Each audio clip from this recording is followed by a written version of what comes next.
किसी भी प्रोडक्ट को अगर हम खरीदते हैं तो अगर किसी कस्टमर की नीड्स को फुलफिलमेंट कर रहा है, उसी को बोलते हैं हम कि ये क्वालिटी वाला प्रोडक्ट है। अब बात करते हैं कि हमारी लैब में क्वालिटी कंट्रोल से क्या मतलब है। Quality control to provide accurate and reliable result in minimum possible time with minimum error. So जो हमारा quality control inside the lab है, उसके अंदर एक तो हमारा रिजल्ट एक्यूरेट, दूसरा रिलायबल भरोसेमंद होना चाहिए, विद मिनिमम पॉसिबल टाइम कम से कम समय में हमें पेशेंट को रिपोर्ट से अपने क्लिनिशियन को रिपोर्ट देनी है, और वो भी बहुत ही कम एरर के साथ।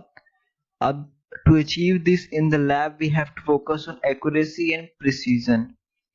लैब में हमें एक्यूरेसी और प्रिसीजन दो ही चीजें चाहिए कि हम किसी बहुत अच्छी तरीके का क्वालिटी दे सकें। एक्यूरेसी की बात करें तो how much test result is close toward the original actual value. जो हम टेस्ट कर रहे हैं वो हमारी ओरिजिनल वैल्यू के कितना आसपास है, उसको कहते हैं accuracy. Precision, how much test is result closeness to each other when repeat same patient same test several time. अगर एक पेशेंट का हमने टेस्ट किया ग्लूकोज का, उसकी रीडिंग आई 70, अगेन किया फिर आई 70, तो ये हाई प्रिसीजन है। अगर एक बार हमने किया 70, अगली बार किया वो 100, फिर आई 120, तो ये लो प्रिसीजन है। इसका एग्जांपल आप इसमें देख सकते हो। फर्स्ट अगर आप देखो तो इसमें नो एक्यूरेसी और नो प्रिसीजन। नो एक्यूरेसी यानी, टेक एग्जांपल, ये सेंटर वाला जो आपको डार्क ब्लू दिख रहा है, ये हमारा ओरिजिनल और एक्चुअल पॉइंट है। इस और रीडिंग देखो कहाँ कहाँ आई है, डॉट, ये टेस्ट की रीडिंग्स है, तो ये एक्चुअल पॉइंट से बहुत दूर आई, तो एक्यूरेसी नहीं है। प्रिसीजन क्या होता है, बार बार टेस्ट करें, वो एक जगह पे अगर आए, मतलब कितना क्लोज है, अगर बार बार टेस्ट कर रहे हैं तो उसको कहते हैं प्रिसीजन। यहाँ देखो अब ना प्रिसीजन है एक्यूरेसी है। अगले में देखो no accuracy but high precision. ये हमारा जो सेंटर जो ब्लू डॉट, ये अपना रेड डॉट जहाँ पे दिख रहा है आपको, ये एक्चुअल पॉइंट है, पर इससे सारे दूर ये टेस्ट के रिजल्ट आए, तो इसलिए एक्यूरेसी तो नहीं है। पर अगर हम बार बार टेस्ट कर रहे हैं तो वो एक जगह पे इकट्ठे हो रहे हैं, भले ही वो एक्यूरेट ना हो पर हाई प्रिसीजन पे, क्योंकि एक दूसरे के आसपास है। तीसरे में देखो high accuracy and high precision, यानी एक्चुअल रिजल्ट के बहुत आसपास है, और दूसरा हाई प्रिसीजन इसलिए बोला क्योंकि एक दूसरे के आसपास तो ऑलरेडी हाई है। आई होप आप अंडरस्टैंड कर रहे हो कि मैं क्या बोलना चाह रहा हूँ एक्यूरेसी वर्सेस प्रिसीजन में। अब है क्वालिटी एश्योरेंस। दो टर्म है, क्वालिटी कंट्रोल और क्वालिटी एश्योरेंस, जो कि आपको इस स्लाइड से पता लग जाएगा। As name suggests, assurance, meaning we ensure to patient and clinician that this test result done in laboratory is guaranteed 100% correct। यानी कि जो क्वालिटी इंश्योरेंस है वो इंश्योर करता है क्लिनिशियन या पेशेंट को कि भाई जो हमने टेस्ट किया है लैब में ये 100% करेक्ट है। अगर बात करें क्वालिटी कंट्रोल की, तो is a just a branch of quality insurance. तो क्वालिटी इंश्योरेंस की एक ब्रांच है क्वालिटी कंट्रोल। तो क्वालिटी कंट्रोल एक्चुअल में है क्या चीज, quality control require when you performing test. जिस वक्त हम टेस्ट कर रहे हैं अपना, उस वक्त हमें क्वालिटी, जैसे शुगर के साथ हमें उसका कंट्रोल लगाना पड़ेगा, तो ये उस वक्त क्वालिटी कंट्रोल उस वक्त हमें जरूरत पड़ती है जिस वक्त हम एक्चुअल टेस्ट परफॉर्म कर रहे हैं। वाइल इन क्वालिटी इंश्योरेंस, बात करें अगर क्वालिटी इंश्योरेंस की, तो वो हमें from collecting of sample up to dispatch of report, जब से हम पेशेंट का सैंपल कलेक्ट कर रहे हैं और उसको रिपोर्ट दे रहे हैं, उसके बीच में जितना ही प्रोसेस है उस सब को जो मैनेज करता है या उसकी एश्योरिटी देता है, वो है हमारा क्वालिटी एश्योरेंस, जिसके अंदर हमें राइट पेशेंट, सही पेशेंट का सही सैंपल सही टेस्ट करना है और सही टाइम में उसको सही रिपोर्ट देनी है, जो कि बहुत important. Please remind quality insurance और क्वालिटी कंट्रोल में फर्क। अब हम बात करेंगे अगले की।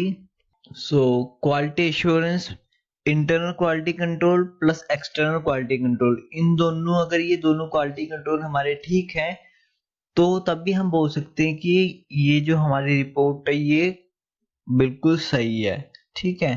सो इंटरनल क्वालिटी कंट्रोल के अंदर we check quality of work internally in the lab with non sample, जिसे हम कंट्रोल कहते हैं, नॉन सैंपल के साथ हम चेक करते हैं, which is divided into pre analytical, analytical and post analytical. External quality control की बात करें तो in this external agency send us artificial sample, we have to done proper test in the lab, then we send report to the agency and organization for the giving assurance to our lab such as WHO or IUB, International Union of Biochemistry. So external में हमें बाहर से कोई agency या organisation sample भेजती है, हम test करते हैं और उसको रिपोर्ट दिखाते हैं, अगर वहां पे रिपोर्ट मैच करी, अच्छी आई, तो वो एश्योरेंस देते हैं हमारी लैब को। ठीक है। और इंटरनल में आपको बता ही दिया है। अब इंटरनल के अंदर जो प्री एनालिटिकल, एनालिटिकल और पोस्ट एनालिटिकल, ये बहुत ही इंपॉर्टेंट है, इसे बिल्कुल ध्यान रखो। सो प्री एनालिटिकल की बात करें तो इसमें क्या, पेशेंट आइडेंटिफिकेशन। बहुत बार क्या होता है, जैसे हॉस्पिटल वगैरह होते हैं गवर्नमेंट, उसमें बहुत भीड़ लगी होती है, तो सैंपल होना पति का, बात कर रहा है उसका भाई, और बैठ गया, हमने सैंपल निकाल दिया, तो पेशेंट आइडेंटिफिकेशन बहुत मायने रखती है ताकि हमारी जो क्वालिटी इंश्योरेंस वो प्रॉपर हो सके। दूसरा है लेबलिंग एरर। तो नाम किसी की वाइल हमने ले ली, मान लो एक बंदा XYZ है और एक बंदा PQR है, तो हम PQR का टेस्ट कर रहे हैं और वाइल जो है उसकी लेबल जो उसका ABC वाला लगा हुआ है। सो जो एक एरर है हमारे लेबलिंग के, ये भी बहुत मायने रखता है प्री एनालिटिकल में। एक सबसे इम्पोर्टेंट बात, 90% केस अगर कोई टेस्ट रोंग, कोई क्वालिटी कंट्रोल फेल होता है, तो वो प्री एनालिटिकल एरर की वजह से होता है कि कोई करेक्शन, कुछ भी गलती हो जो मैं आपको बताने वाला हूँ, जैसे करेक्ट वाइल। तो क्या होता है, कई बार सैंपल हमें लेना होता है मान लो CBC के लिए, और गलती से हम हेपरिन में ले लेते हैं या हम सीरम वाइल में ले लेते हैं करेक्ट वॉल्यूम। मेनली कोवुलेशन के टाइम पे जो कि 2.7 ml चाहिए होता हमें, अगर वो गलत हुआ तो क्लॉट हो जाएगा और वो सब गड़बड़ हो जाएगी। स्पेसिमेन ट्रांसपोर्टेशन माइक्रोबायोलॉजी के अंदर ये बहुत मायने रखता है कि कितनी देर में और कहाँ हमने सैंपल स्टोर कर रखा है वो लैब को देने से पहले।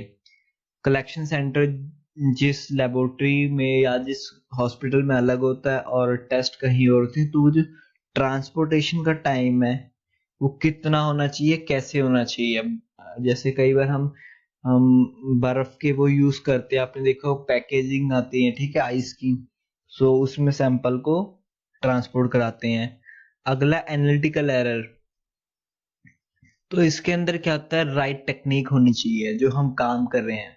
जैसे कि हम पिपिड यूज कर रहे हैं तो पिपिटिंग का एरर भी होता है कि अगर 2% पिपिटिंग कर रहे हैं तो हो सकता है कोई ज्यादा दबा रहा हो, कोई कम दबा रहा हो। सो ये जो एरर आते हैं टेक्निक्स के एरर। दूसरा प्रोसीजर कोई कर रहे हैं कि जैसे डिस्टिल वाटर में हम रीजन में कोई डिफेक्ट आ रखा है, जो अपने कंट्रोल है वो सही से काम नहीं कर रहे हैं, फंगस उनमें ग्रो कर गई या कोई बैक्टीरिया ग्रो कर गया जो कि अननेसेसरी रिजल्ट दे रहा है, या कुछ अंदर डस्ट पार्टिकल्स आ गए, हमने बाहर एयर में रख दिया वो।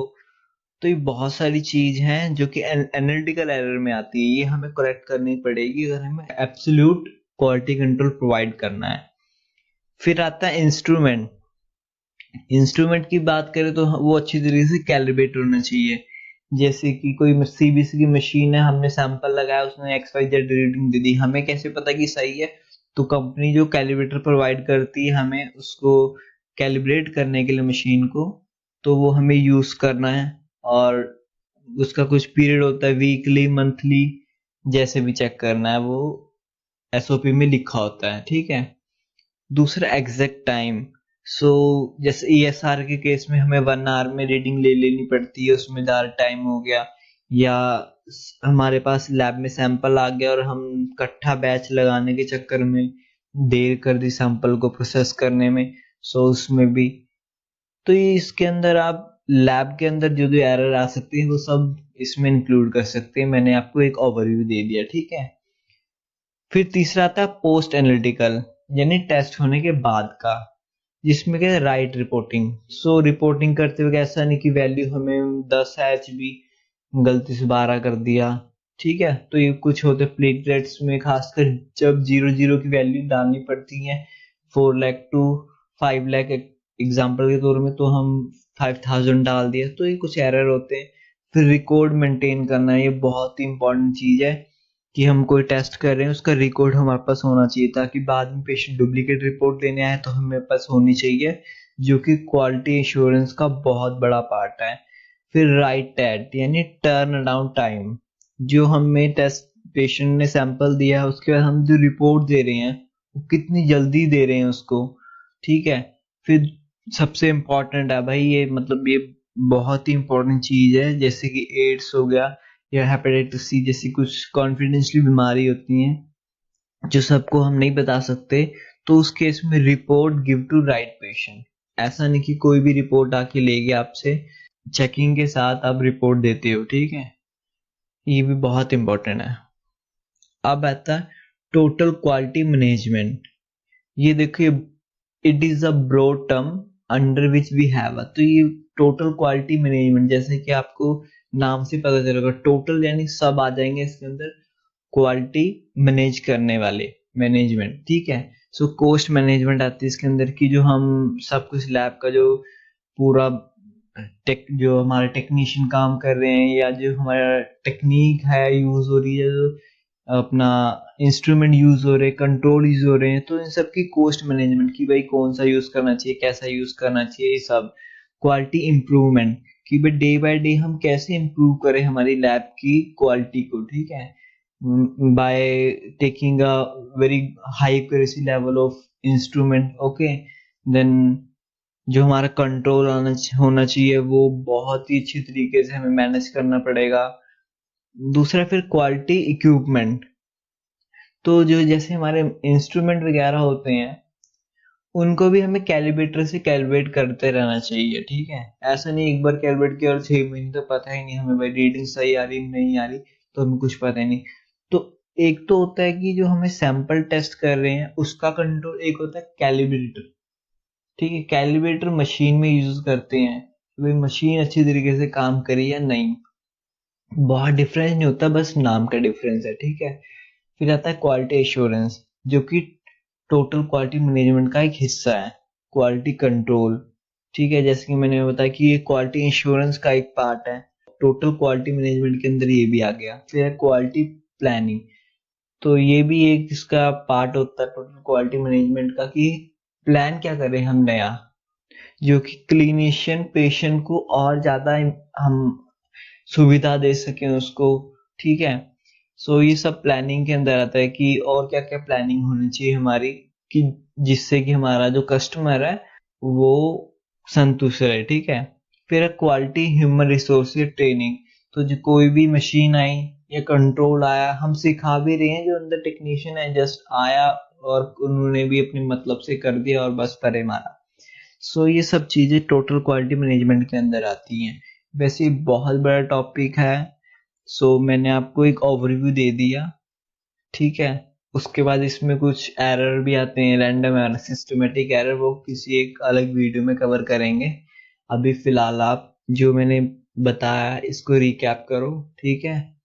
और अगर आपको समझ आ गया कि क्वालिटी कंट्रोल और क्वालिटी इंश्योरेंस में क्या फर्क होता है, तो नीचे कमेंट में लिख दो, और वीडियो को लाइक कर दो या सब्सक्राइब कर दो चैनल, घंटे को भी दबा दो ताकि आने वाली वीडियो आपको मिल जाए। धन्यवाद।